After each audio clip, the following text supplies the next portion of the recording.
Well, it is another chilly morning, 38 degrees, but these cold mornings are about to come to an end. I think this is Thursday. Yeah, probably tomorrow morning will be the last real cold night based on the 10-day forecast. And man, we're getting into the 70s, like starting tomorrow, Friday, all the way through next week. So, yeah, winter could quite possibly be over here for the Carolinas. Yeah, run the stop sign. Go ahead. What would you call those California stops? Anyway, I'm heading to the auto parts store. Going to Advance, to be exact. Because I've actually been putting off a repair on this van. I've known about it for a little while. I'm going to take the back road to avoid the traffic. Yeah, the rotors on this thing are kind of in bad shape. Back in 2012, I think I actually made a video of it too. I got brake work done, and my wife, of course, was driving it and actually drove it to the point where the pads were metal to metal, and yeah, I had some nice record grooves, dug into the rotors, but didn't have the money for the full brake job, so I just had my buddy at his shop put, brake pads on, and just to get me by, till we could, get it completely fixed. Well, as time goes on, it's been fine, but here recently, driving back and forth to York, for those that follow my channel, to the probate court and all that stuff, I noticed the rotors are starting to, I'm starting to get a shimmy whenever I come to stops. It's not bad when I'm doing slow speeds, but when you're, doing faster speeds, you got to come to a stop and all that. I can feel it, for sure. So, yeah, it's about time. I guess it's time to replace the rotors. So I'm going to pick up the parts now, but I'm not gonna, I'm not really gonna get them put on until maybe Monday, because I'm waiting for clients to settle up on their tax bills. And speaking of clients, I got to stop by the post office on the way back, because I got to send an amended return to Fresno, California. This guy, he was a customer of ours until last year, and this is an issue I've brought up in the past in other videos, whether it's our boutique, which is now closed, or sometimes with our business. My wife, when she was here, would charge high prices. We do specialty taxes, mostly for the Latino community, Spanish speakers. I'm an agent with the IRS to get the tax ID number, because I'm actually licensed and all that. Been an agent with them since 2003. And so we've got a specialty niche for basically for those that are working that don't have legal Social Security numbers. Well, I can get them a tax ID number so they can at least do taxes. And, for possible immigration reform, which of course has never happened and probably never will, especially under the Trump administration. But still, sometimes they're entitled refunds to, get money and all that back. Well, this guy went to a competitor in Charlotte because, again, didn't want to come to us because of our prices. And really, I had no, real say in the prices. I tried, but my wife was in charge of all that. And anyway, make a long story short, he went somewhere else, and they screwed up his taxes, put two dependents on his return that had worked. They had their own incomes, plus one of them had school credits. All of that, both those dependents and the school credits were put on his taxes. And so, needless to say, instead of him getting a refund, he winds up having to pay the IRS some $9,700. I mean, it was a huge amount. And so I told him, look, I'll get this straight for you. I'll probably, amended returns we usually charge around $200. And this one was definitely complicated because he didn't have all the original documents and forms, you know, for the data entry to get everything match up, because you got to do an amended return, you got to enter everything in the way it was originally. Then you autofill the amended return screen to make the adjustments. And yeah, I went back and forth with my tax software about 5 different times, and I brought the bill down to about $3,700. He still has to get the dependents off because he's losing child tax credits there.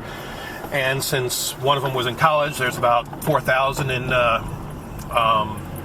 school credits that he wasn't entitled for that he's got to pay back as well. So from $9,700 down to about $3,700, it's about $6,000. And he's going to get a refund of around $2,000 back on 2016. So theoretically, he wouldn't have to pay any more than $1,700 back. So yeah, that's what I've been working on. Now I got it complete, and I'm using that money to buy new rotors for our van. So, and I'm pretty much here. So I'll just swing on in here. Might do a quick couple video clips of the store, and then we'll head on back.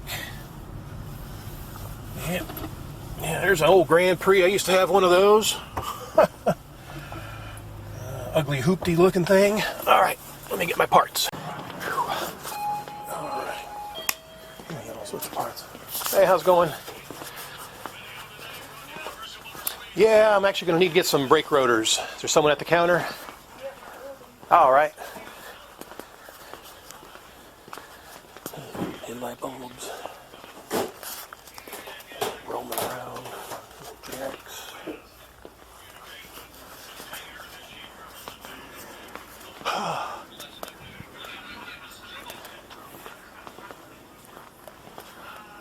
Jeep, Batman. Alright. I'll get my parts. Ooh, hot deal. Buy one, get one free. You know what? Seafoam, I might do that. 50% off. I'll knock over the cans. Do this with one hand? Of course not. Yeah, seafoam. A couple of cans of seafoam as well. Alright, there we go. Well, those things are heavy too. Alright, let's get rolling. Yeah, I used to have a Grand Prix. It was a 1980 with T-tops. That one is not a T-top version. But yeah, back in my single days, that was back in the 90s, I had a Grand Prix, and actually had a it had a small V8 in it, and I wound up dropping a Pontiac 400 Trans Am motor in it. Spun the bearings after 8 months, so I wound up dropping a 73 Oldsmobile 350 motor in that car. And it wasn't much modification at all. Yeah, Oldsmobile motors are just, I just love Oldsmobile motors, the 350s, the 455s, from back in my hot rod days. So, yeah, Grand Prix with the heart of an Oldsmobile. That was pretty funny. But yeah, I wound up selling that because the transmission started having problems. I think I bought it for $500 because it had a blown motor and transmission, so I got rid of both of them. And then put the 400 in it, but that was a waste of time and money because the bearings spun after 8 months, and then dropped the Oldsmobile motor in, and man, that was great.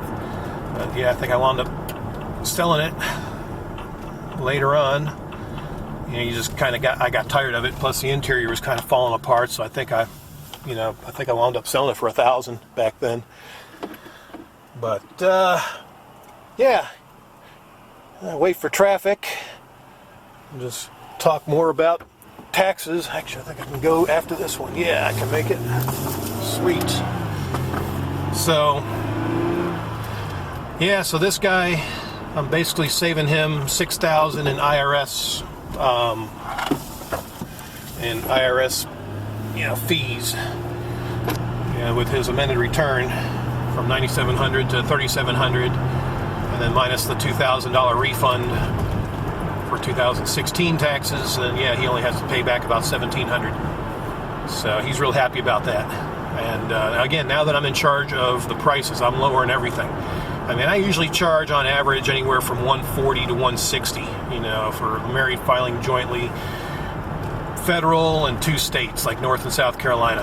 That's pretty much the norm for our clientele. Now, we've got one guy that sent his stuff from Florida, Alabama. You know, he's been another one of our clients. He's been with us for many years, but work takes him around the country. So, yeah, he basically just mailed everything, and I had to inform him, you know, about what happened to my wife, and he still wants me to do his taxes. So, you know, and of course, when I told him the price, you know, for him, I think it was going to be like around 160, and he was happy. He was like, "Oh, last year or year before, I wound up getting charged like, you know, 280." I'm like, yeah, well, that's not going to happen anymore. I'm not going to charge ridiculous amounts, you know. So, yeah, that's kind of. It's unfortunate. I mean, like I said, my wife was in charge of all that. I tried to get control of it, but she wasn't having it. She was charging, you know, what she thought was fair. And again, you know, we get the tax ID numbers assigned for these clients, then there's really not, they don't really need us after that.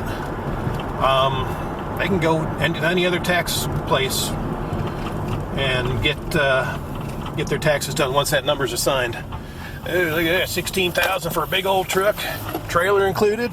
Probably not.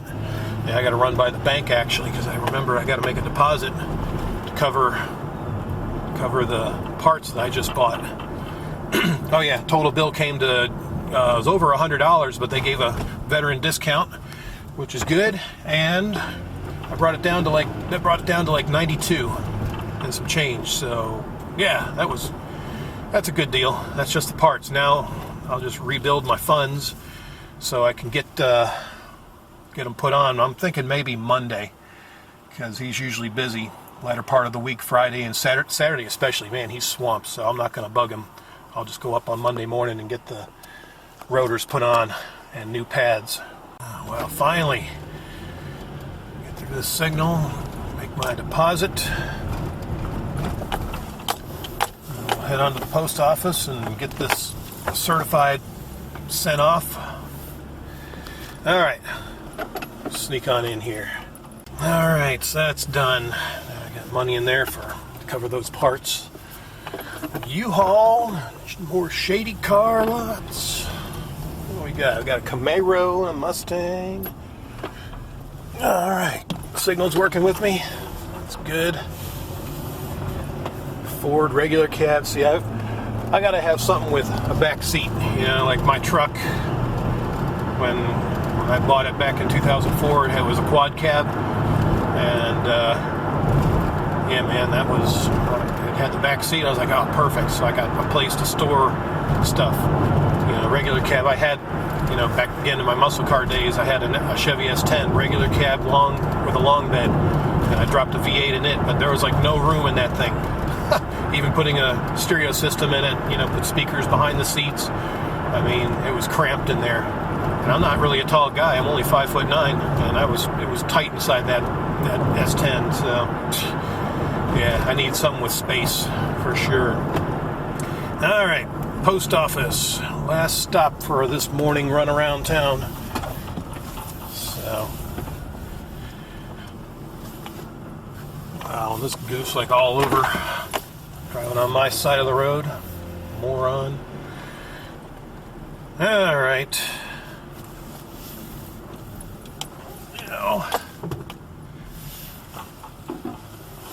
Yep, let me get on in here and we'll head on home.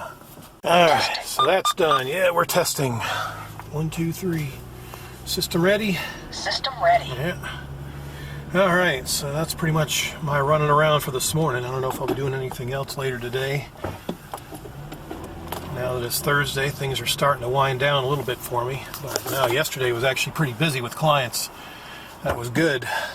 And even had my other assistant drop by to help me with some filing. So, yeah, got a good bit accomplished. But yeah, didn't really get finished up until almost 9 o'clock last night. So, yeah, I knew it was going to be busy once I got back. And with the rain, that's another thing. It rained, you know, yesterday morning. So that put a lot of guys out of work for the day. So that's why they came on over. And that's the way it used to work too. when it rains, the landscapers and all that, yeah, they can't do much outside. Probably same way with this guy, over here at Starbucks. It's a nice mud pit now. Gee. So, yeah, you only do so much on wet ground. But, yeah, it's good though. I mean, I'm glad customers are still coming to me. And of course, one didn't know about my wife and me trying to do their taxes and hold myself together. That's a task, no doubt. But anywho, about home. So wrap up this to and fro, the auto parts store, and talking about taxes. So until the next thrilling video, adios.